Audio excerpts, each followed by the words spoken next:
Number 1 champions ट्रॉफीर champion team India को शुभेच्छा जणाइले प्रधानमंत्री और मुख्यमंत्री। चैंपियंस ट्रॉफीर फाइनाल मैच रे टीम इंडिया न्यूजीलैंड को 4 विकेट परास्त करिछि। टीम इंडिया 49 ओवर 6 विकेट हराई धार्य 252 रन विजय लक्ष्य पीछा करी 254 रन संग्रह कर विजय होइछि।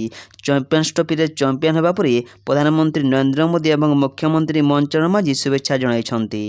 नंबर 2 मुख्यमंत्री कृषि उद्योग योजना रे गाई मईसी किंबा कुकुड़ा फार्म कले 1 कोटी टंका पर्यंत रिहाती मिलिबो। केवल सेतिक नुहे चलित मास 1 तारिख पशु चिकित्सा पाई एणिकी कौनसी देय देवाक पड़िबो नाही बोली कहिसंती मत्स्य प्राणी संपद विकास एवं अणु क्षुद्र और मध्यम उद्योग मंत्री गोकुलानंद मल्लिक। नंबर 3 आनंदपुर उपखंड पर विभिन्न प्रकल्पर शुभ उद्घाटन और भित्तिप्रस्तर स्थापन कले मुख्यमंत्री। मुख्यमंत्री मोहन माझी आज केन्दुझर जिला गस्तर जाई सेठारे आनंदपुर महाविद्यालय रे 61तम वार्षिक उत्सव रे मुख्य अतिथि भाव योगदान करिसेंती।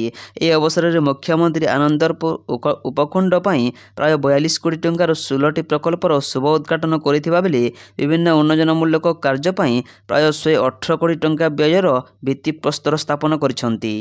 नंबर 4 कोटिए महिला पाइबे सुभद्रार द्वितीय किस्ती। सुभद्रा एक विप्लव। सुभद्रा एक विप्लव परिणत होइछि। यह व्यापक अभियान रूप नेबाकु जाउछि। लक्षपति दीदी एवं ओडिशा देशर द्वितीय राज्य होई पारिछि।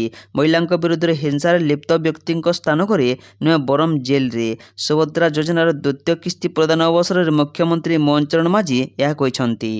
नंबर 5 नेटवर्क नथिले भी कॉल करी हेबो। जियो को टक्कर देबो स्टारलिंक। खूब शीघ्र भारत में लॉन्च हेबो Elon Musk Starlink satellite broadband service. एमिति हेले यूजर्स बिना कोनोसी झंझट इंटरनेट कनेक्टिविटी मजा नहीं पारिबे।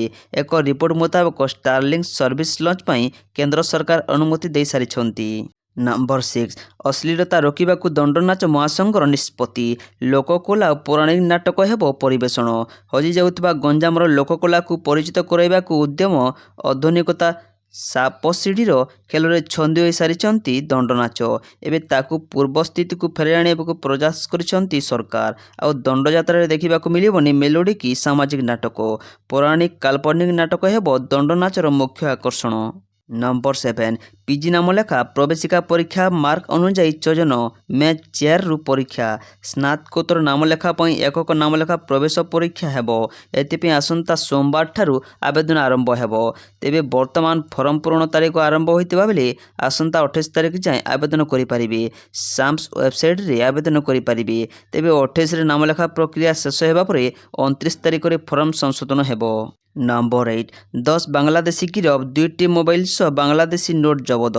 भुवनेश्वर रेलवे स्टेशन 10 जन बांग्लादेशी गिरफ होइचंती। जने नाबालक सह 10 जन बांग्लादेशी गिरफ होइचंती बोली एसटीएफ एसपी रविनारायण शतपथी सूचना दैछंती। नंबर 9 आगामी 5 दिन में बढ़ तापमात्रा। 6 जिला को सतर्क सूचना। आगामी 5 दिन मध्य राज्य में अनुभूत हो प्रचंड रुद्रताप। तापमात्रा 3 रु 5 डिग्री वृद्धि पाइबा नहीं स्वतंत्र रिलीफ कमिशनर कार्यालय पक्षर सतर्क करा जायछि। प्रचंड रुद्रताप नहीं आभ्यंतरीण ओडिशार 6 जिला को सतर्क सूचना जारी करिछि पाणीपाग विभाग। 6 जिलार जिलापालक सतर्क सूचना जारी करा जायछि। सुंदरगढ़ झारसुगुड़ा संबलपुर सोनपुर बौद्ध और बलांगीर जिला को सतर्क सूचना जारी करा जायछि। आसंता 5 दिन में तापमात्रा 40 डिग्री छुईबा नहीं अनुमान करिछि पाणीपाग विभाग। नंबर 10 उपराष्ट्रपति जगदीप धनखड़ डाक्तखाना भर्ती। डाक्तखाना भर्ती होइचंती उपराष्ट्रपति जगदीप धनखड़। छाती जंत्रणा एवं विचलित अनुभव करिबारु तांकु एम्स भर्ती करा जायछि। सूचना मुताबक 73 वर्षीय धनखड़ शनिवार विलंबित राति डाक्तखाना भर्ती करा जायछि। वर्तमान तांको स्वास्थ्य अवस्था स्थिर अछि एवं तांकु क्रिटिकल केयर यूनिट रे रखा जाइतिबा जना पड़िछि। नंबर 11 जया होटेल परिसर रे 163 लागू। मोटर नारे गोमांस बिक्री अभियोग घटना रे पुरी साक्षीगोपालर विवादीय जया ढाबा निकट रे 163 धारा जारी करिछि जिला प्रशासन। जया ढाबा 1 किलोमीटर परिधि पर्यंत प्रशासन 163 धारा जारी करिछि। 4 जनरू अधिक लोके एही अंचल रे एकाठी होई परिबे नाही बोली चेतावनी रहिछि। ନମ୍ବର 12 ପୂର୍ବତନ ମନ୍ତ୍ରୀ ଅନନ୍ତ ଦାସଙ୍କ ବିଯୋଗରେ ମୁଖ୍ୟମନ୍ତ୍ରୀଙ୍କ ଶୋକ। ପୂର୍ବତନ ମନ୍ତ୍ରୀ ଅନନ୍ତ ଦାସଙ୍କ ବିଯୋଗରେ ମୁଖ୍ୟମନ୍ତ୍ରୀ ମୋହନ ଚରଣ ମାଝୀ ଗଭୀର ଶୋକ ପ୍ରକାଶ କରିଛନ୍ତି। ଏକ ବାର୍ତ୍ତାରେ ମୁଖ୍ୟମନ୍ତ୍ରୀ କହିଛନ୍ତି ଯେ ସ୍ୱର୍ଗତ ଦାସ ଜଣେ ଲୋକପ୍ରିୟ ଜନନେତା ଓ ଦକ୍ଷ ପ୍ରଶାସକ ଥିଲେ। ମନ୍ତ୍ରୀ ଓ ବିଧାୟକ ଭାବେ ସେ ରାଜ୍ୟର ଓ ବାଲେଶ୍ୱର ଅଞ୍ଚଳର ବିକାଶ ପାଇଁ ନିଜର ଗୁରୁତ୍ୱପୂର୍ଣ୍ଣ ଯୋଗଦାନ ରଖିଯାଇଛନ୍ତି। ନମ୍ବର 13 ହୋଲିରେ ଗ୍ରହଣ ସାବଧାନ ନହେଲେ। 14 ମାର୍ଚ୍ଚରେ ହୋଲି ପୁରା ଦେଶରେ ଜମିବ ଉତ୍ସବର ମାହୋଲ। ପିଲାଠୁ ବୁଢ଼ା ସମସ୍ତେ ହୋଲି ରଙ୍ଗରେ ରଙ୍ଗଇ ହେବେ। ହେଲେ ସେଦିନ ଚନ୍ଦ୍ରଗ୍ରହଣ ଲାଗୁଛି। ତେଣୁ ଘରେ ଖାଇବା ବେଳେ କିଛି ନିୟମ ପାଳନ କରିବାକୁ ଜ୍ୟୋତିଷବିତ୍ମାନେ ପରାମର୍ଶ ଦେଇଛନ୍ତି। ନଚେତ୍ ଆପଣଙ୍କର ସମସ୍ୟା ଉଚିପାରେ। ଆମେ ସମସ୍ତେ ଜାଣନ୍ତି କି ଚନ୍ଦ୍ରଗ୍ରହଣ କିମ୍ବା ସୂର୍ଯ୍ୟପରାଗ ଲାଗିଲା ବେଳେ ଦେବକାର୍ଯ୍ୟ ନିଷେଧ ହୁଏ। ନମ୍ବର 14 ଝିଅମାନେ ପର୍ସରେ ଛୁରୀ ଲଙ୍କାଗୁଣ୍ଡ ରଖ ମହିଳାଙ୍କୁ ମନ୍ତ୍ରୀଙ୍କ ପରାମର୍ଶ। ମହାରାଷ୍ଟ୍ର ମନ୍ତ୍ରୀ ଗୁଲାବରାଓ ପାଟିଲ ଶନିବାର ମହିଳାମାନଙ୍କୁ ଅଜବ ଉପଦେଶ ଦେଇଛନ୍ତି। ସେ କହିଛନ୍ତି ଯେ ମହିଳାମାନେ ନିଜ ପର୍ସରେ ପାଉଡର ଲିପଷ୍ଟିକ୍ ସହିତ ଏକ ଛୁରୀ ଏବଂ ଲଙ୍କାଗୁଣ୍ଡ ରଖିବା ଉଚିତ। ଅନ୍ତର୍ଜାତୀୟ ମହିଳା ଦିବସ ଅବସରରେ ଏକ କାର୍ଯ୍ୟକ୍ରମକୁ ସମ୍ବୋଧିତ କରି ବରିଷ୍ଠ ଶିବସେନା ନେତା ମହିଳା ସଶକ୍ତିକରଣ ପାଇଁ ସରକାର ଗ୍ରହଣ କରିଥିବା ପଦକ୍ଷେପ ଉପରେ ଆଲୋକପାତ କରିଛନ୍ତି, ଯେଉଁଥିରେ MSRTC ବସ୍ ଭଡ଼ାରେ 50% ହ୍ରାସ ଏବଂ ବାଳିକାମାନଙ୍କ ପାଇଁ ମାଗଣା ଶିକ୍ଷା ସାମିଲ କରାଯାଇଛି। ନମ୍ବର 15 ଶ୍ରୀମନ୍ଦିରରେ ଫଗୁ ଦଶମୀ ପାଇଁ ସ୍ୱତନ୍ତ୍ର ନୀତିକାନ୍ତି। ଆଜିଠୁ ସପ୍ତାହେ ଧରି ପାଳନ ହେବ ଦୋଳ ଉତ୍ସବ। ମହାପ୍ରଭୁଙ୍କ ଦ୍ୱାଦଶ ଯାତ୍ରା ମଧ୍ୟରୁ ଦୋଳଯାତ୍ରା ଅନ୍ୟତମ ପ୍ରମୁଖ ଯାତ୍ରା ଅଟେ। ଫଗୁ ଦଶମୀରେ ଆଜି ଶ୍ରୀମନ୍ଦିରରେ ମଧ୍ୟାହ୍ନ ଧୂପ ଶେଷ ହେବା ପରେ ମହାପ୍ରଭୁଙ୍କ ଆଜ୍ଞାମାଳ ପାଇଁ ଚଳନ୍ତି ପ୍ରତିମା ଦୋଳଗୋବିନ୍ଦ ଭୂଦେବୀ ଶ୍ରୀଦେବୀ ସ୍ୱତନ୍ତ୍ର ବିମାନରେ ବସି ଶ୍ରୀଜଗନ୍ନାଥ ବଲ୍ଲଭ ମଠକୁ ବିଜେ କରିବେ। ନମ୍ବର 16 ଆସନ୍ତା ମଙ୍ଗଳବାରଠାରୁ 2 ଦିନିଆ ମରିସସ୍ ଗସ୍ତରେ ଯିବେ ପ୍ରଧାନମନ୍ତ୍ରୀ। ପ୍ରଧାନମନ୍ତ୍ରୀ ନରେନ୍ଦ୍ର ମୋଦି ଆସନ୍ତା ମଙ୍ଗଳବାରଠାରୁ 2 ଦିନିଆ ମରିସସ୍ ଗସ୍ତରେ ଯିବେ। ନୂଆଦିଲ୍ଲୀରେ ଗତ ସନ୍ଧ୍ୟାରେ ଗଣମାଧ୍ୟମକୁ ସୂଚନା ଦେଇ ବୈଦେଶିକ ସଚିବ ବିକ୍ରମ ମିସ୍ରି କହିଛନ୍ତି, 2015 ମସିହା ପରେ ପ୍ରଧାନମନ୍ତ୍ରୀ ଶ୍ରୀ ମୋଦିଙ୍କ ଏହା ହେଉଛି ପ୍ରଥମ ମରିସସ୍ ଗସ୍ତ। ଏହି ଗସ୍ତ ଅବସରରେ ମରିସସ୍ର ଜାତୀୟ ଦିବସ ସମାରୋହରେ ପ୍ରଧାନମନ୍ତ୍ରୀ ନରେନ୍ଦ୍ର ମୋଦି ମୁଖ୍ୟ ଅତିଥି ଭାବେ ଯୋଗ ଦେବେ। ନମ୍ବର 17 ହୀରାକୁଦରେ ବୁଲିଲା 9 ଜଣିଆ ଟିମ୍। ପୁଣି ଥରେ ଆରମ୍ଭ ହେବ ହୀରାକୁଦ ଡ୍ୟାମ୍ର ବାମ ଡାଇକ୍ରେ ନିର୍ମାଣାଧୀନ ଅତିରିକ୍ତ ସ୍କିଲ୍ୱେ କାମ। ତଳମୁଣ୍ଡରେ ଧନଜୀବନ ରକ୍ଷା, ଉଦ୍ଭିଦ ଓ ଜୀବଜନ୍ତୁ ଓ ନଦୀର ସୁରକ୍ଷା ନେଇ ସରକାର ନିଷ୍ପତ୍ତି ନେଇଛନ୍ତି। 9 ଜଣିଆ ଟିମ୍ ହୀରାକୁଦ ଗସ୍ତ କରି ହୀରାକୁଦ ଅତିରିକ୍ତ ସ୍କିଲ୍ୱେ ଅଞ୍ଚଳ, ବିଜ୍ଞାପିତ ହେବାକୁ ଥିବା ଅଞ୍ଚଳ, ସାଇଫନ୍ ଅଞ୍ଚଳ ବୁଲି ଦେଖିଛନ୍ତି। ନମ୍ବର 18 କୋରାପୁଟରେ ରାଜ ମଲ୍ଲିକଙ୍କ ଟିମ୍ SSMB 29ର ସୁଟିଂ ଆରମ୍ଭ। ଜଣାଶୁଣା ଫିଲ୍ମ ନିର୍ମାତା SS ରାଜାମୌଲି ନିଜର ଆଗାମୀ ଫିଲ୍ମ ସୁଟିଂ ପାଇଁ ଦକ୍ଷିଣ ଓଡ଼ିଶାର କୋରାପୁଟକୁ ବାଛିଛନ୍ତି।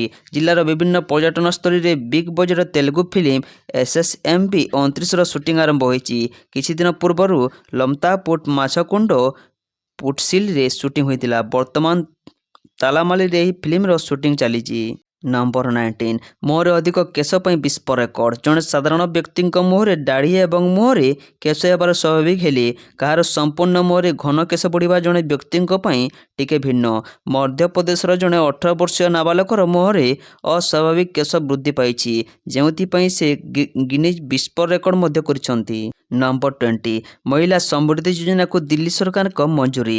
ଅନ୍ତର୍ଜାତୀୟ ମହିଳା ଦିବସ ଅବସରରେ ଦିଲ୍ଲୀ ମହିଳାଙ୍କୁ ଏକ ବଡ଼ ଉପହାର ଦେଇଛନ୍ତି ବିଜେପି ସରକାର। ନିର୍ବାଚନ ପ୍ରତିଶ୍ରୁତି ମୁତାବକ ରାଜ୍ୟ ସରକାର ମହିଳା ସମୃଦ୍ଧି ଯୋଜନାକୁ ଅନୁମୋଦନ କରିଛନ୍ତି। ଏ ଯୋଜନା ଅନୁସାରେ ମହିଳାମାନଙ୍କୁ ଏଣିକି ମାସକୁ 2500 ଟଙ୍କା ମିଳିବ। ବିଜେପି ପକ୍ଷରୁ ଦିଲ୍ଲୀର ଜବାହରଲାଲ ନେହେରୁ ଷ୍ଟାଡିୟମରେ ଏକ କାର୍ଯ୍ୟକ୍ରମ ଆୟୋଜନ କରାଯାଇଥିଲା, ଯେଉଁଥିରେ ବିଜେପି ରାଷ୍ଟ୍ରୀୟ ଅଧ୍ୟକ୍ଷ JP ନଡ୍ଡା, ମୁଖ୍ୟମନ୍ତ୍ରୀ ରେଖା ଗୁପ୍ତା, ଦିଲ୍ଲୀ ରାଜ୍ୟ ସଭାପତି ବୀରେନ୍ଦ୍ର ସଚଦେବ, ବୈଜୟନ୍ତ ପଣ୍ଡା, ମହିଳା ଶାଖା ସଭାପତି ବନ୍ତୀ ଶ୍ରୀନିବାସନ ଏବଂ ସାଂସଦ କମଲଜିତ ଶେରୱାତ ଯୋଗ ଦେଇଥିଲେ। ନମ୍ବର 21 ବଦଳିଲା ଟ୍ରାଫିକ୍ ନିୟମ। ହୋଲିରେ ମଦ୍ୟପାନ କରି ଗାଡ଼ି ଚଳାଇଲେ 10,000 ଫାଇନ୍। ଯଦି ଆପଣ ଗାଡ଼ି ଚଳାଇବା ବେଳେ ଟ୍ରାଫିକ୍ ନିୟମକୁ ସହଜରେ ନେଉଛନ୍ତି ତ ଏବେ ସତର୍କ ହୋଇଯାଆନ୍ତୁ। ଟ୍ରାଫିକ୍ ନିୟମରେ ବଡ଼ ପରିବର୍ତ୍ତନ ଦେବାକୁ ଯାଉଛି। ଦିଲ୍ଲୀର କରୋଲ ବାଗର SP Ashish Kumar social media platform Xରେ ଏହାର ସୂଚନା ଦେଇ ଫାଇନ୍ ରେଡ୍ ଲିଷ୍ଟ ସେୟାର କରିଛନ୍ତି। ନୂଆ ନିୟମ ମାଧ୍ୟମରେ କେତେକ ଟ୍ରାଫିକ୍ ନିୟମକୁ ଉଲ୍ଲଂଘନ ଉପରେ ବଡ଼ ଧରଣର ଜରିମାନା ଏବଂ କଠୋର ଦଣ୍ଡର ଘୋଷଣା କରିଛନ୍ତି। ନମ୍ବର 22 ଉପରାଷ୍ଟ୍ରପତିଙ୍କୁ ଦେଖିବାକୁ ଏମ୍ସ ଯାଇଥିଲେ ମୋଦି। ଦିଲ୍ଲୀ ଏମ୍ସରେ ଭର୍ତ୍ତି ହୋଇଛନ୍ତି ଉପରାଷ୍ଟ୍ରପତି ଜଗଦୀପ ଧନଖଡ଼। ଛାତିରେ ଯନ୍ତ୍ରଣା ନିଶ୍ୱାସ ନେବାର ସମସ୍ୟା ଦେଖିବାକୁ ତାଙ୍କୁ ଏମ୍ସର କ୍ରିଟିକାଲ କେୟାର ୟୁନିଟ୍ରେ ଭର୍ତ୍ତି କରାଯାଇଛି। ବିଳମ୍ବିତ ରାତିରେ ତାଙ୍କ ସ୍ୱାସ୍ଥ୍ୟାବସ୍ଥା ଖରାପ ହେବାରୁ ତାଙ୍କୁ ହସ୍ପିଟାଲ ନିଆଯାଇଥିଲା। ତେବେ ଦିଲ୍ଲୀ ଏମ୍ସ କାର୍ଡିଓଲୋଜି ମୁଖ୍ୟ ଡାକ୍ତର ରାଜୀବ ନାରାଙ୍ଗଙ୍କ ତତ୍ତ୍ୱାବଧାନରେ ଧନଖଡ଼ଙ୍କ ଚିକିତ୍ସାରେ ରଖାଯାଇଛି। ନମ୍ବର 23 ରଥଯାତ୍ରାକୁ ବିଶ୍ୱ ସାଂସ୍କୃତିକ ଐତିହ୍ୟ ମାନ୍ୟତା ନେଇ ପ୍ରକ୍ରିୟା ଆରମ୍ଭ। ରଥଯାତ୍ରାକୁ ମିଳିବ ବିଶ୍ୱ ଐତିହ୍ୟ ମାନ୍ୟତା। ଖୁବ୍ ଶୀଘ୍ର ପୁରୀର ରଥଯାତ୍ରାକୁ ମିଳିବ ବିଶ୍ୱ ଐତିହ୍ୟ ମାନ୍ୟତା। ଏନେଇ ଆରମ୍ଭ ହେଲାଣି ପ୍ରକ୍ରିୟା। ରଥଯାତ୍ରାକୁ ବିଶ୍ୱ ସାଂସ୍କୃତିକ ଐତିହ୍ୟ ମାନ୍ୟତା ନେଇ ପ୍ରକ୍ରିୟା ଆରମ୍ଭ ହୋଇଗଲାଣି। କେନ୍ଦ୍ର ସଂସ୍କୃତି ମନ୍ତ୍ରଣାଳୟର ବରିଷ୍ଠ ଅଧିକାରୀଙ୍କ ସହ ଆଲୋଚନା ମଧ୍ୟ ସରିଲାଣି। ଦିଲ୍ଲୀରେ ଆଲୋଚନା କରିଛନ୍ତି ଶ୍ରୀମନ୍ଦିର ମୁଖ୍ୟ ପ୍ରଶାସନ ଅରବିନ୍ଦ ପାଢ଼ୀ। ୟୁନେସ୍କୋ ଦ୍ୱାରା ମାନ୍ୟତା ନେଇ ପ୍ରକ୍ରିୟା ଆରମ୍ଭ କରିଛି ଶ୍ରୀମନ୍ଦିର ପ୍ରଶାସନ।